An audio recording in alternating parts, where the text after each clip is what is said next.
You're listening to the ESO Network, your station for all things geek. Ian, look at this. What, it's a police box. What on earth's he doing here? I mean, these things are usually on the street. I feel it. I feel it. You feel it? Faint vibration. It's alive. Earth Station Who, a fun mashup celebrating nearly 50 years of Doctor Who universe. Hold tight. You never know where the TARDIS is going next. You're probably a bit confused right now. I broke the glass. It's all come back to me. This. What is this? That's my ship. What? Let me take it from the top. Hello, I'm the Doctor. I'm a traveller in space and time. And that thing buried down there is called a TARDIS. Time and relative dimension in space. You're gonna love this. Hey there, Station Who listeners, and welcome to another episode. This is going to be a fun one. We're going back to the Fourth Doctor era, and we are looking at Pyramids of Mars. I was actually really surprised when, this came up, and we realized we have never reviewed this one on this show. Show? Yeah, I think we did way back when on Earth Station 1. Yes, we did. When we were still doing Doctor Who stuff on there. So, but this is great. But we didn't have Mary then. We had a Bobby Nash, I think, or something at that point. And Mary is, light years beyond that, Light years. Light years. Exactly. He's just a writer. Mary is a writer and an artist. And Yeah. just an So there, all-around- Bobby. Yeah, exactly. Actually, Bobby's an artist too. Yeah, I know. I've seen his sketches. He's actually pretty good. He is. Yeah, so I'm pretty impressed. So we are going to be going back to 1975 and looking at the Fourth Doctor and Sarah Jane Smith taking on Sutekh. So it should be a lot of fun. I will be interesting to hear what you guys have to say about this. And, it's been a while since I've seen it, so it'll be very cool. Let me introduce my co-host for tonight. Of course, you've already heard Mary Ogle. Hi, everybody. It is fantastic to be here. It's always great to have you here, Mary. And, of course, Mr. Mike Gordon. Howdy. Yep, he's going to be walking like an Egyptian by the time this show's over tonight. We are all playthings of Sutekh. Exactly. It's interesting. You know what? It was interesting. When I was younger, I used to get this one confused with Hand of Fear. And, for some reason, and I always thought, whenever I used to start watching, this is the one where Sarah Jane leaves at the end. But it's like, nope. Which is good. So this is going to be a lot of fun to talk about. Of course, we want to hear from you guys at home. Please write us feedback at earthstationwho.com. Let us know what you guys think. And as always, we want to say thank you guys for listening. And if you get a chance, please give us 5 stars wherever you listen to the show at. It just lets people know, hey, these guys are good. These guys are great. Or, they're just a Doctor Who podcast. What the hell? So definitely, please, give us 5 stars if you can. So definitely ready to hop in with both feet. We're going to go back to the 25th of October, 1975. And this was shown only in 4 parts. Thank goodness. Because it was just like when I started watching this, I was like, oh, please don't be more than 4. Please don't. I think we all say that before every classic episode. Please don't be 6 parts. 6, 8, or the dreaded 10-parter. And, we just pretend that one just doesn't exist. Exactly. So it's very interesting to do, and I remember seeing this one as a kid on PBS. This was in my early wheelhouse of Doctor Who, and it was just as fun this time. This is the first appearance of the Fez in Doctor Who, so it was pretty cool. So I feel like they played this one a lot. I don't know why. I don't know if they really played it more than the other ones, but I feel like I saw it many times. Oh, I know, because I know they played this one a lot, like during pledge drives. During pledge drives, yeah. And stuff. And, Mike and I were talking a little bit about it last night after we were recording Earth Station 1. And this one actually felt a little more epic, though, than a lot of the other episodes of that era. All of them were great. Tom and Sarah's run was just awesome. And, you know, Elizabeth and Tom Baker had some of the best chemistry on Doctor Who. But it was just real interesting when, you know, you see this from the very first scene with the TARDIS spinning in space. It was just like, really? You know? But, you know, how it just looked like a little toy, like was spinning around and everything. And they introduced the Doctor, and it's like the scene they came in on Tom. He's like, like looking down at the floor. So as you see the figure with the hat, and then he raises his head and the brim, looking all serious, and then the smile comes, which is pretty awesome. So it just had a more grand feel to it. And the opening, you know, the very opening, of course, was them breaking into the tomb, you know, type. So. Yeah, well, we learn the message of the entire story, which is when a superstitious savage tells you to run. Oh, that was run. Unfortunate like, turn of phrase. Don't unfortunate, and yet I'm sure pretty tame compared to what they probably called him back then in 1911. Oh, very much so. And yeah, there was some very bad typecasting in this one again. But that was completely the era of it. And, you know, a lot of racism about the Middle East and the Egyptians. And it was right there in your face. You had nowhere to go without it. Well, I mean, it was realistic in the sense that Britain's colonialism was on full display. Oh, yeah. Yes, very much. Absolutely. Absolutely. So exactly. And it was real interesting to see, you know, it up there, and, you know, 1911, the UK, and the Doctor and Sarah thought they were going back to unit headquarters. Technically they did, just in the wrong year. Typical TARDIS. Just overshot it a little bit. Yeah, exactly. Just a little bit. Exactly. And was this one of the first ones where they actually said Sarah was from 1980? I don't know. Because she kept on saying it, and, you know, yeah, I want to go back to 1980. It's well, which is odd, because but they had to make a big thing out of it because they were foreshadowing what was going to happen exactly. to 1980. So yeah, because my memory is bad, and I don't remember. I think I've seen the first one with Sarah and the Third Doctor, but I didn't realize that took place in the quote unquote future from when they were recording it. Well, I knew the unit stories were further in the future than 1970. I just didn't know. I didn't realize it. But I didn't know how far in the future and such, because it was at the time of this recording 5 years in the future. So right.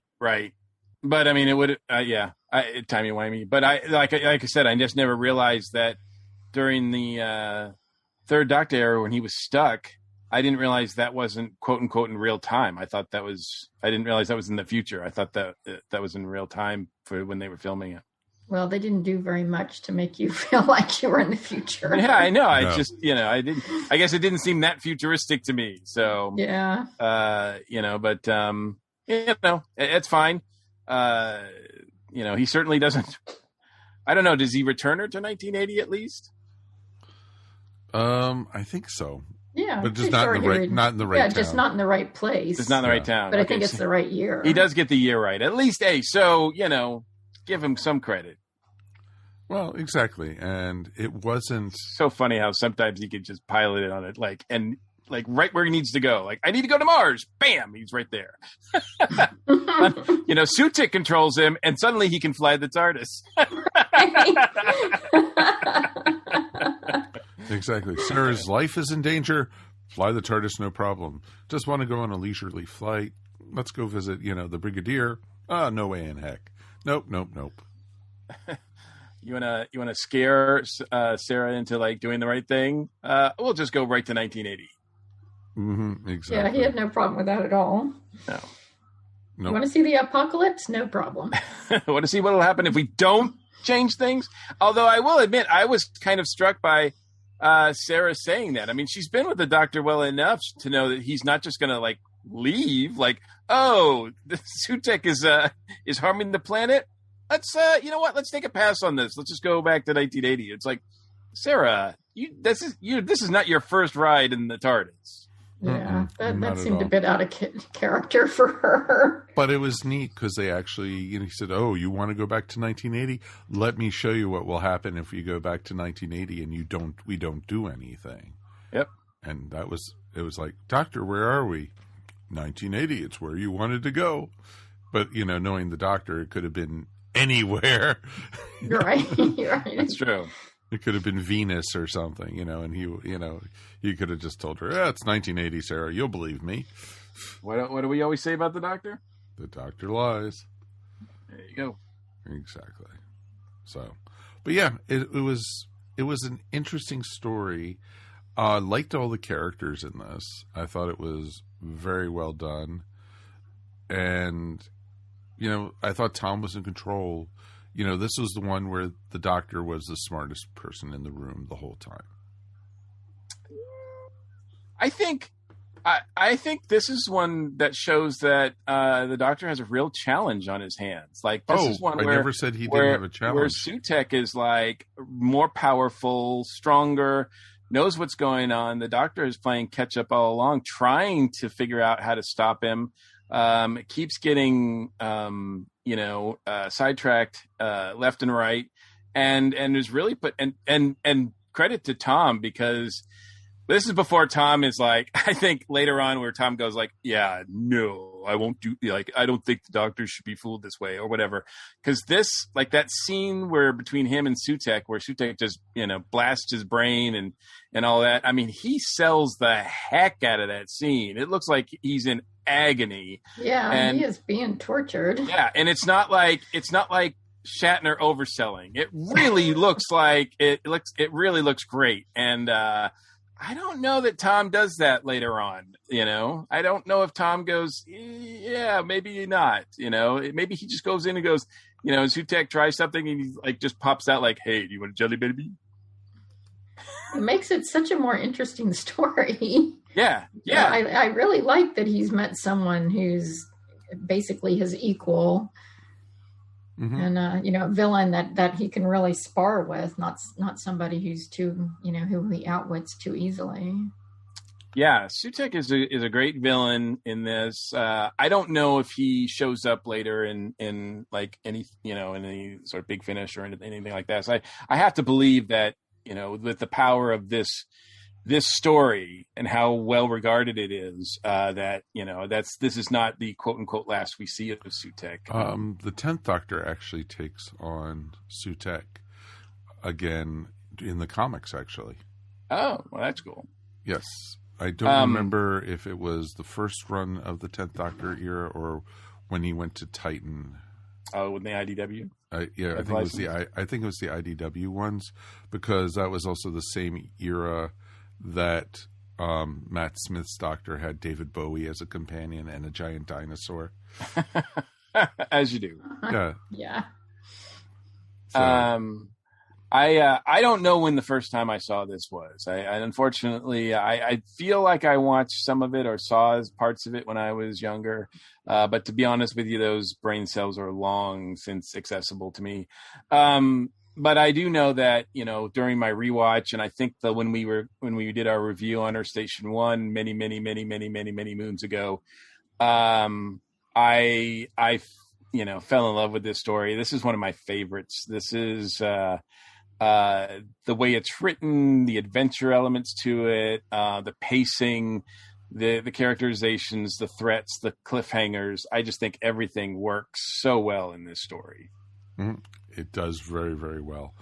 And I think the only things that didn't work for me were the very busty mummies.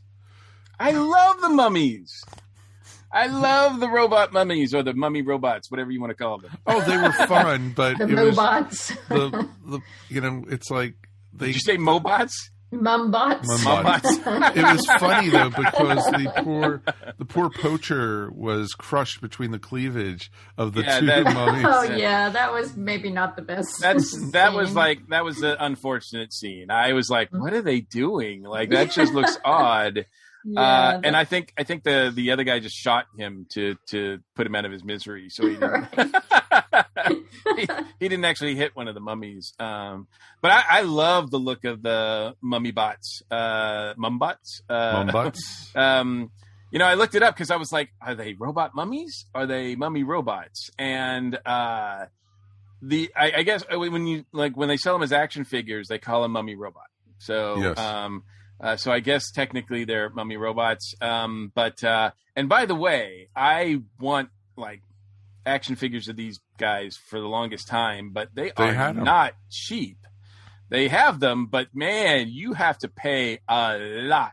Especially for the ones that are just the plain wrapped mummies instead of like the gold ones that you find on Mars. Horses. The one that works for horses. Yeah, the ones that work for horse. Boy, you got to be careful when you say that, right? Yeah.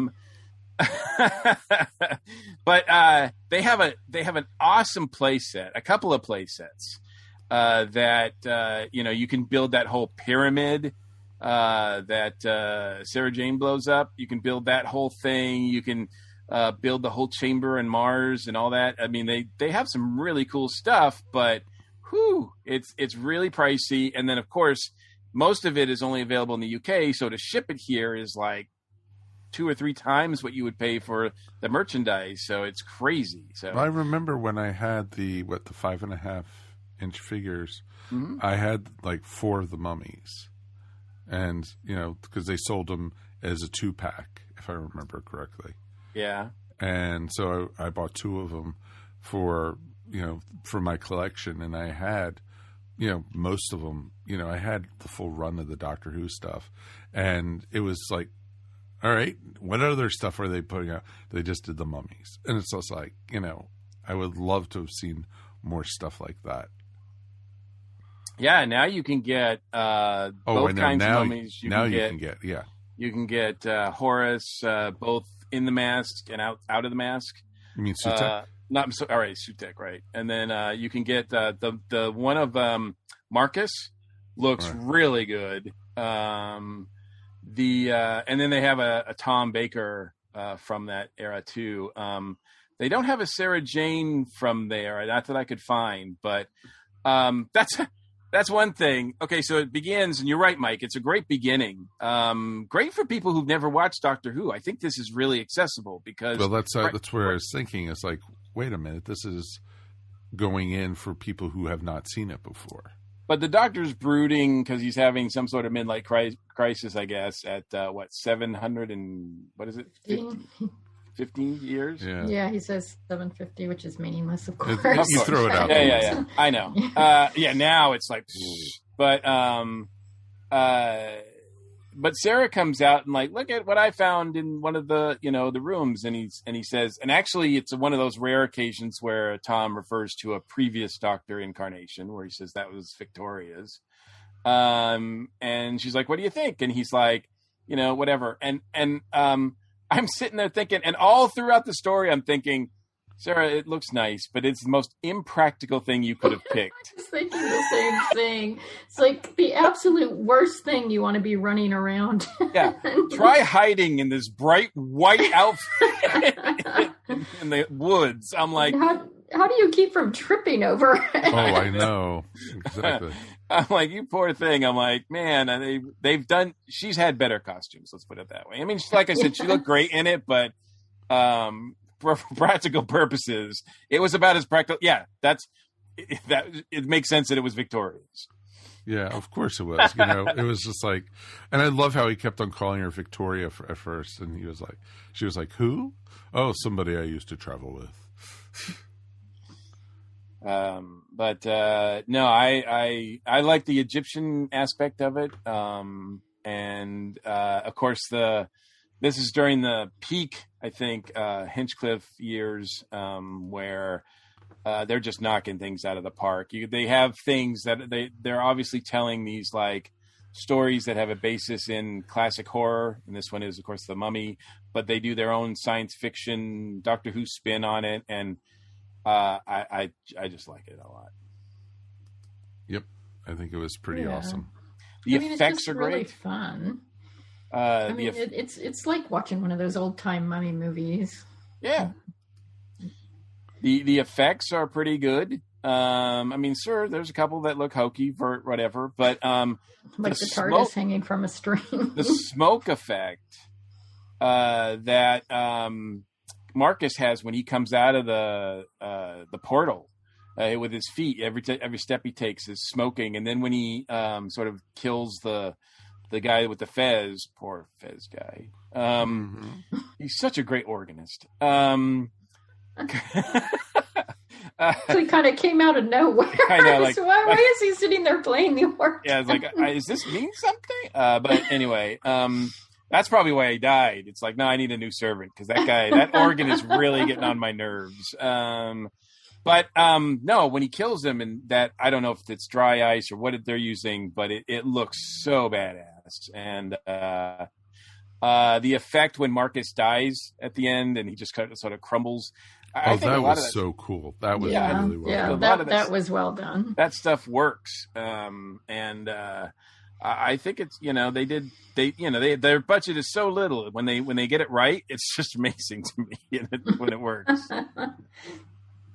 No, and that's a good way to put it, because everything worked in this. There was some, running around where they didn't need to do, but this worked on so many different levels.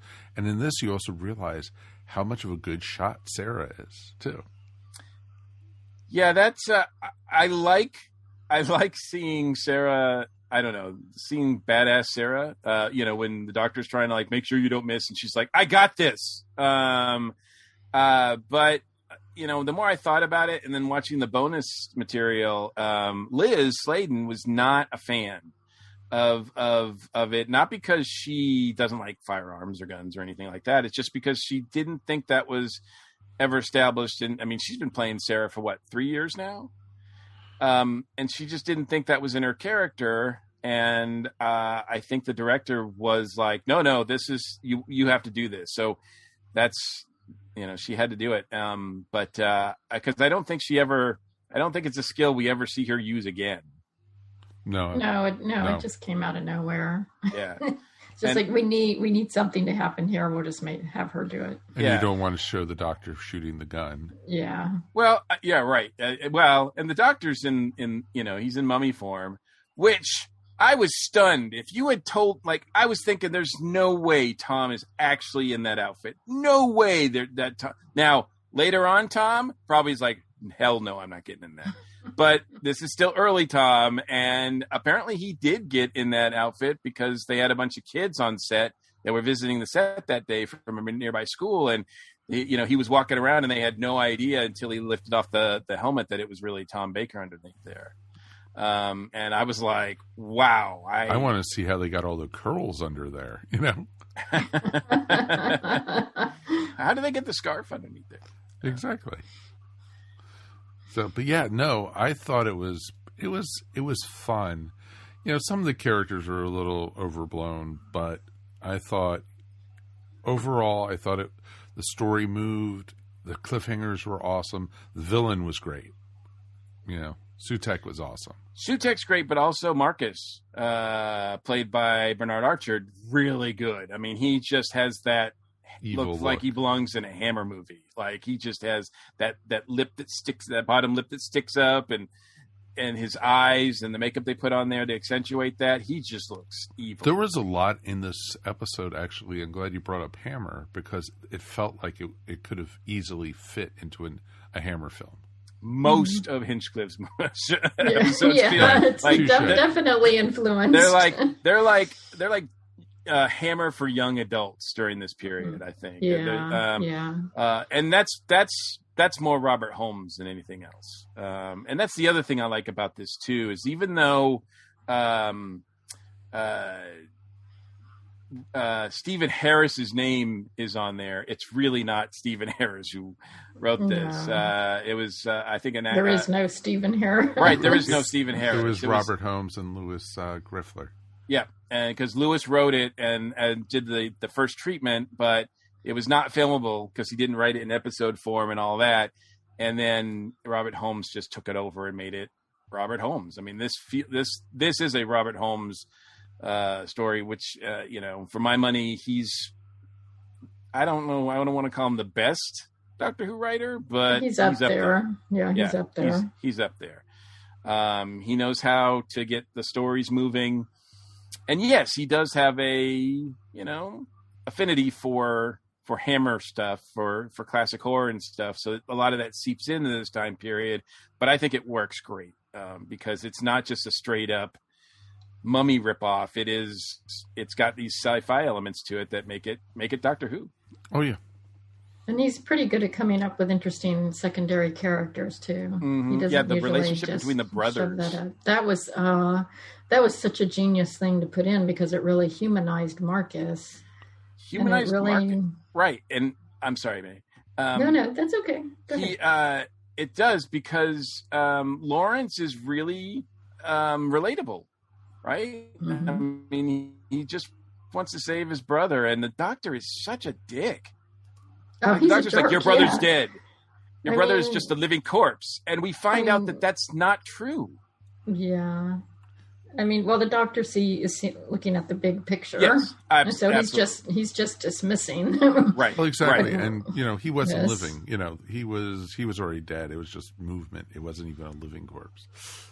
There were twice where we saw, his brother actually get through to him. And then at the end, when he dies, when Sutekh releases him or whatever, he's like, I'm finally free. And then he crumbles, and it's like, damn, Lawrence was right all along. You were in there, deep in there, and that must have been torture for you. Mm-hmm. But that's what I mean by Lawrence humanizes him, because otherwise he would be a very, not necessarily one note, but just completely evil instead of, and Lawrence keeps forcing you to remember that's a human being who's been co-opted. He's a slave at that point. Yeah. And it just makes it that much more meaningful. Which I think the Doctor only finds out later when he becomes possessed by Sutekh. Yes. And survives that. Nope, very true. And that's what made it great was, seeing that. And I love the scene when Lawrence was showing the brother the picture, like going, hey, you remember this was us, and it's just like, and he started like looking at him, and then of course Sutekh gained control again, and then he kills the brother. What the hell? It's over. Boom. And Sarah Jane helps seal that home when she's like, that's horrible. And Doctor has no feelings about it whatsoever. And she's like, that's when she says, like, you really aren't human, are you? She loses it a little bit at that. Yeah, like, come on, man. But you're right. He's obsessed because once he figures out the danger in this and how universal the danger is, I mean, he's on a one-track mind to stop it, and he's obsessed that way. Yep, agreed. And it worked. But yeah, that's why I felt like this was more of like, it almost felt like it was like, were they trying to do it like a pilot or like a re-intro for the Doctor or something? I don't know. It's it's the third story in the 13th season, so it's really kind of in the middle.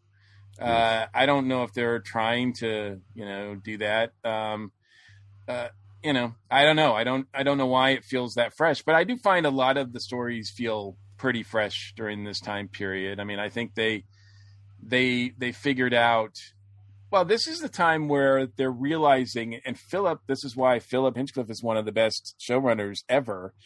And this is when he realizes that the kids who grew up watching Doctor Who are older now. And if you want them to still watch Doctor Who, you've got to give them something to care about. You got to interest them. It's not just about interesting, keeping the kiddies entertained anymore. It's about continuing to keep your fans of Doctor Who interested. And you can only do that by making the stories a little bit more complex and in some cases a little bit more violent. Oh yeah. Yeah. And there was a ton of violence in this. This one's, watching the Doctor be tortured and watching and killing his brother. And it's pretty hardcore. Death by cleavage, that kind of stuff. It was awesome. Look, the guy is a poacher. Don't tell me he doesn't have it coming. Poacher should always be squeezed between two big boobed mummies. Exactly. Oh, when you say that out loud, it actually sounds, yes, like something I could do. It actually makes sense. Yeah, absolutely. Well, there you go, folks. Tom's great in this, of course. Sarah is great in this, despite the fact that she's not, that she's dressed incorrectly and that she has to do this thing with the gun. She still manages to pull it off. Liz does anyway. And the chemistry between them. It's got, episode 4 has got one of my favorite visual gag scenes that they've ever done, which is when they turn around the corner and one of the mummies is right there. Oh God, that's so great! Around, looks at them, and they swiftly turn around and go the other way. It is. I'm not doing it justice, but those people who have seen it, it just is. It's so funny. They are so good together. It's like, here we come, and oh no, we're not. Nope.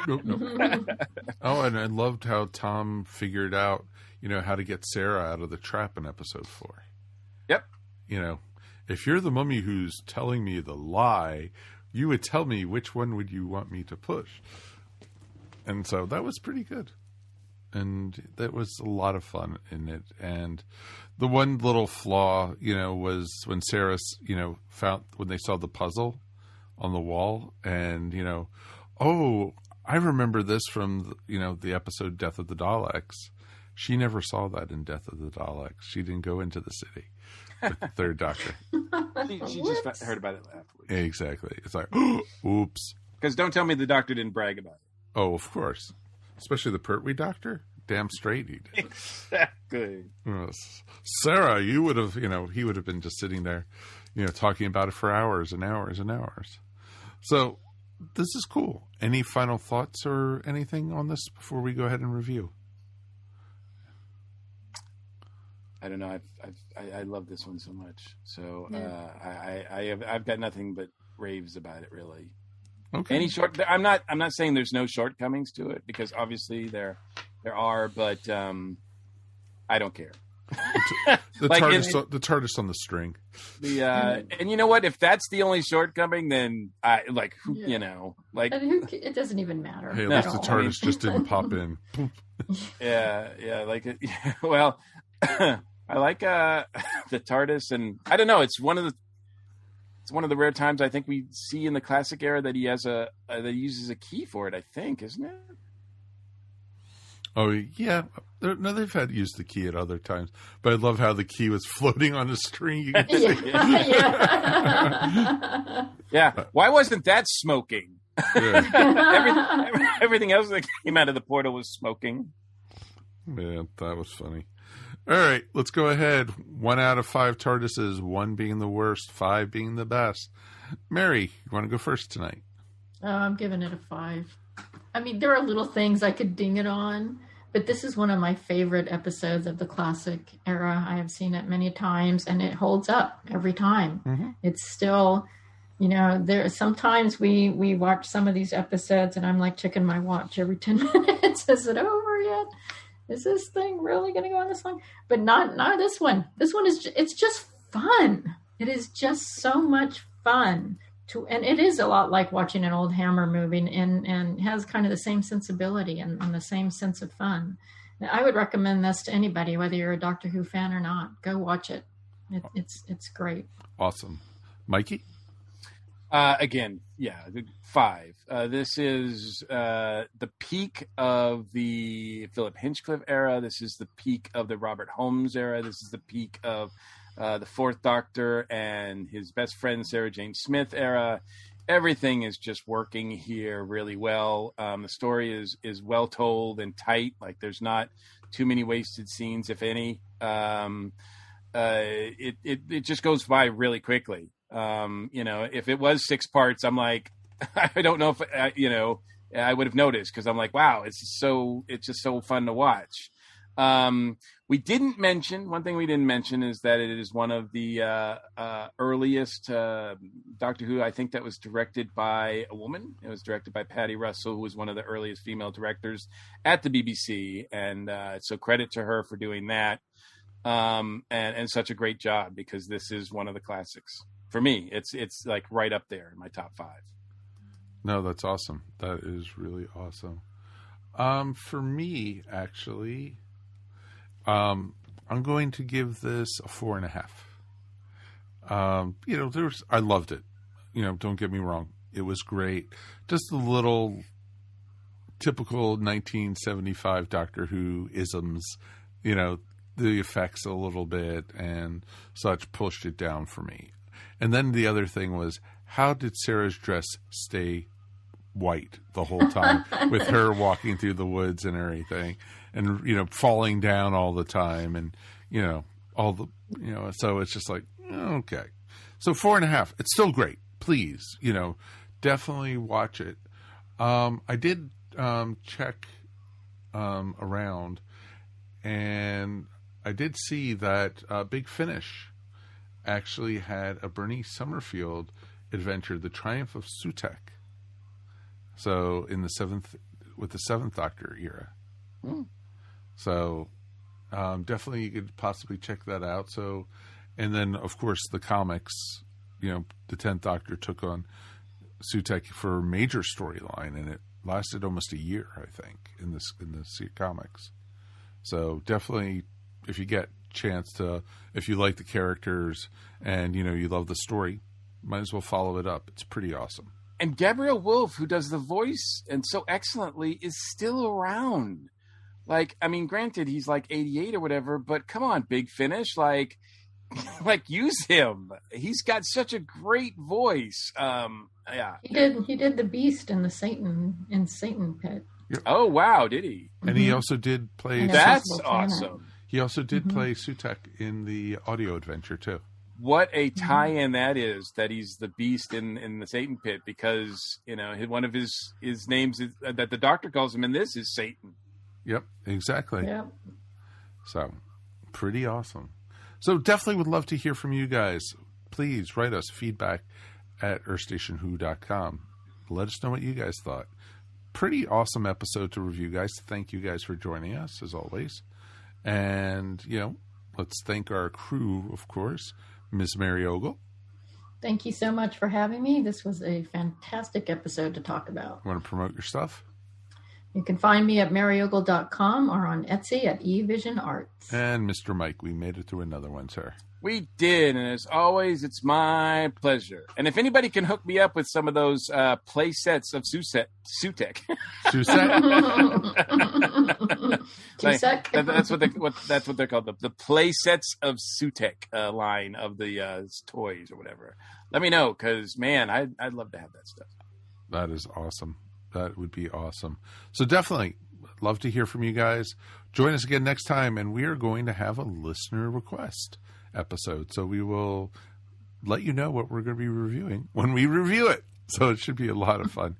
But until then, on behalf of myself, Mike Faber, and of course, Mike Gordon and Mary Ogle, we will see you here next time on the Earth Station Who podcast. Peace. And we are done. Boom. Woohoo! You have been listening to Earth Station Who, a bi-weekly pop culture podcast dedicated to all things Doctor Who, featuring talents from across the universe. All topics on the show are the sole opinions of the individual and are used for entertainment value alone. You subscribe to our podcast up on iTunes, Stitcher, or follow our blog at www.esopodcast.com. You can also follow us up on Facebook, Twitter, or Google+. If you enjoyed the show, please leave feedback up on iTunes.